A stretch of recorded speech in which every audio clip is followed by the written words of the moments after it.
Mahler Chamber Orchestra for me would be absolutely one of the top chamber orchestras in Europe at the moment. Yeah, this is the first time that we're coming to Australia. It's something that I'd hoped would happen for a long time. There is one Australian in the Mahler Chamber Orchestra, which of course totally floors me because these are the best musicians from every orchestra around the world. I've been playing the violin since I was 5 years old. Now I'm principal second violin, Sydney Symphony. Of course, her name's Kirsty Hilton, played in the Berlin Philharmonic. She's lived overseas, and yes, she happens to be in the Mahler Chamber Orchestra.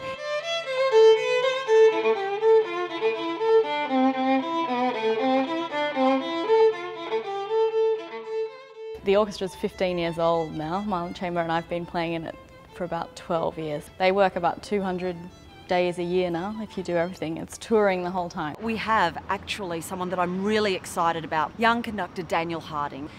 If you read his story, you know, he was the youngest conductor ever to conduct the Berlin Phil. He was given a full-time job conducting the London Philharmonic straight out of university. In fact, he didn't even finish. So he's absolutely a conducting phenomenon. He travels a lot with the Mahler Chamber Orchestra. We will get to see him and hear what he does with the orchestra firsthand for the first time ever. So the orchestra started, there's Gustav Mahler Youth Orchestra, which is the equivalent of Australian Youth Orchestra here, I guess, so, but all countries in Europe. Claudio Abbado, he at the time was doing a lot of work with them and wanted to start a professional orchestra, which he already did with Chamber Orchestra of Europe. And so he put together an orchestra, Mahler Chamber Orchestra, which was mainly principal players and people he'd handpicked. The chamber orchestra is about 50 people, and in amongst that, mostly strings. So we don't often play with the expanded version of the orchestra, so it will be quite a big orchestra touring here this time.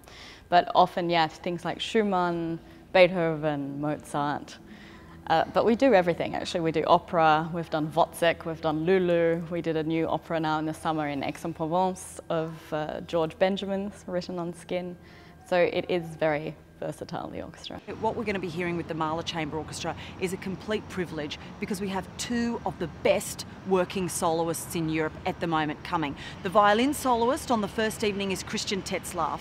He is about the perfection and the nuance within the music. And then on the second night, unbelievably, we have Elisa Weilerstein, who is cellist extraordinaire of the moment. Now this girl, young girl from America, is the first person that Daniel Barenboim has agreed to record the Elgar Cello Concerto with after Jacqueline Dupre. Now that's, you know, I mean, if you know the story of Barenboim and Jacqueline Dupre, lovers for so many years, intertwined in life and work, and her sort of tragic passing away so long ago, and Daniel Barenboim going on to have this whole life in music, but never wanting to do that Elgar Cello Concerto with any other woman. And along comes Elisa Weilerstein, and when you see her, she's incomparable.